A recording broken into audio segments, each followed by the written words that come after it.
Hi everyone, welcome back to my channel. I'm Wendy K from Wendy K Consulting, and today we are doing part 3 of my microlearning series on hacking remote leadership. And today we're going to be talking about including your people.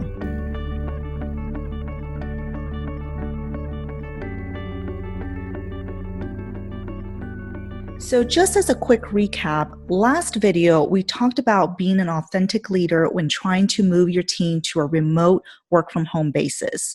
And there are a couple things that we covered. One is for you to address the common challenges that people face when working from home or working remotely, and also a quick high-level view of what it means to reset your management approach as you try to mitigate some of those challenges. And today we're going to cover one of those 3 avenues of resetting your management approach. So as a quick recap, we talked about including people, creating a new normal, and showing empathy as part of resetting your management approach. In today's video, we're going to be talking more specifically and diving deeper and to look at what does it mean to include your people. So you may be wondering, what does it mean to include your people? Include them in what? Include them how? And how often? And how much should you include them? So there's 2 things that we're going to talk about here. One is to include your people in the form of communication. You want to communicate clearly and often.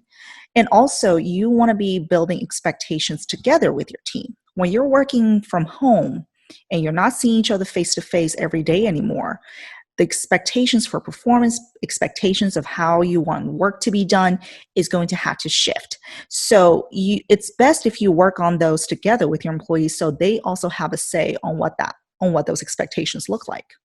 You want to be direct, simple, and provide solutions. You want to show empathy, and one of the ways that you can help your employees create a better sense of control is to be direct with information. Be direct and keep it simple, especially if you have negative messages. The traditional method, the sandwich method of where you give a positive message, then you give the bad news, and then you end it with a positive message may not work, as employees will try to fill in the blanks of what you're really trying to say. And while you're being direct, you also want to be very clear and action-oriented. So let's say you have some bad news to share. So what is the thing that you're going to do? Maybe something that you and your team will find a solution together.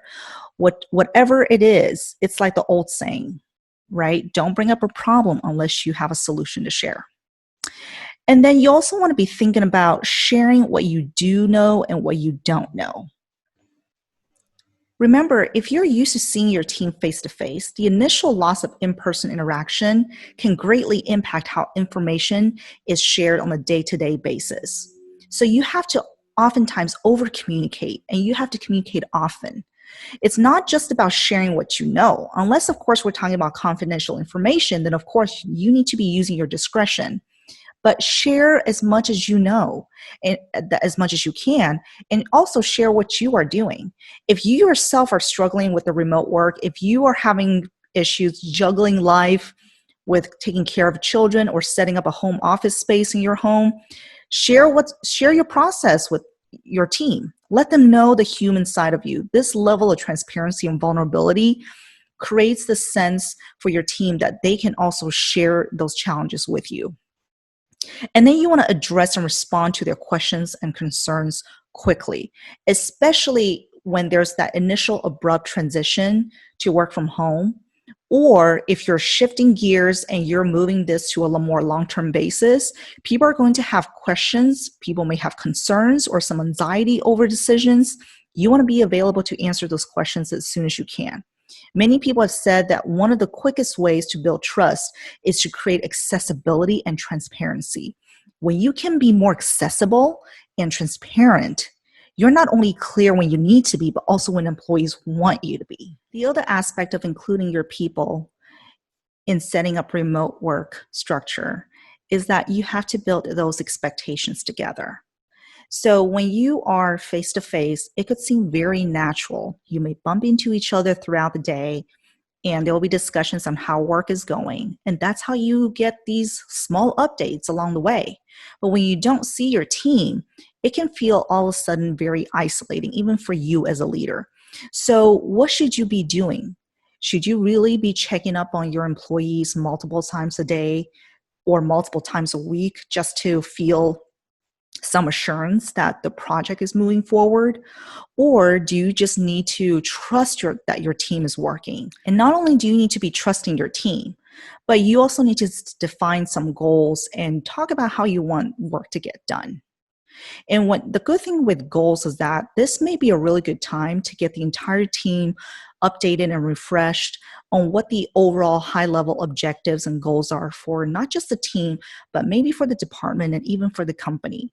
It's a good time to get refreshed, get everybody on the same page again on what everyone's working towards. What are we working all towards? And as you define your expectations, you need to be thinking about how those expectations need to tweak with remote work. Now, remote work is more flexible by nature, which can be great for a lot of people, especially now when work-life integration is more real than ever. But the benefits of this flexibility can also be undervalued when you aren't on the same page around what the norms are and how the team operates. We'll talk about that in a bit. So articulate your expectations for what results you like to see. It may be tempting to tell your employees how you want them to do their jobs or to collaborate, but try to just share the outcomes you'd like to see. For example, you could tell your team that you expect them to say good morning to each other on the common chat platform tool that you all use. And maybe some people may like that and maybe they won't. Or you could share what the outcome is that you really want to achieve. You could say that you want everyone to feel like they're an integral part of the team, and then open it up for people to share ideas on how they would like to best do that. Some of them may naturally come up with the idea of saying good morning to each other, or they may have another idea they like to explore. Remember to use empathy here. Not everyone can continue work like nothing in the world just happened. Many are doing 3 jobs at once, being a professional, being a parent, and also being a school teacher for their kids' schoolwork. So after you share your expectations, make sure that you listen to your employees' feedback. That is always the other side of the coin when you as a leader articulate what you want. Now, incorporate your team's expectations is also a great follow-up to not only to listen to them, but make sure that you're using their feedback. So ask your team what they need now to perform.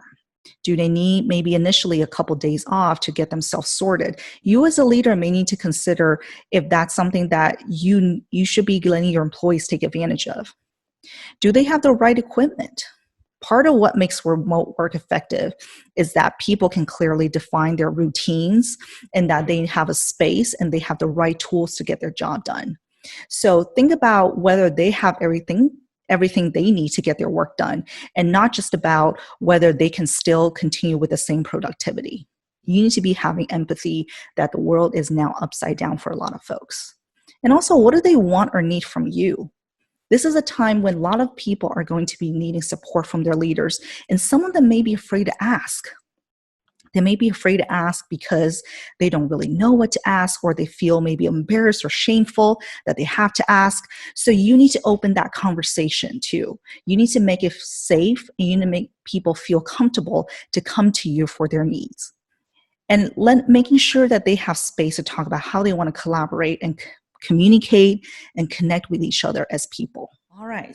So I think I went through all those rather quickly this time around, and there was a lot of information there. So if it helps, I would encourage you to maybe rewind the video. Oh my gosh, I'm dating myself. I'm using the word rewind, right?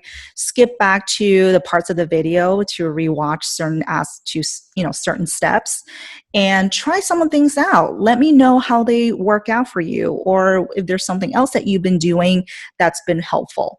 I'm all about getting new ideas as well as sharing some of my great ideas that I've heard through others and through other stories with you.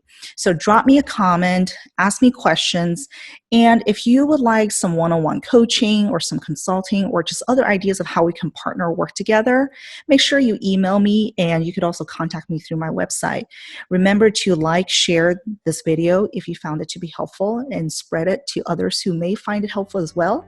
And as always, please subscribe to my channel so that you know when the next video comes up. Thank you for watching, and stay tuned for the next video.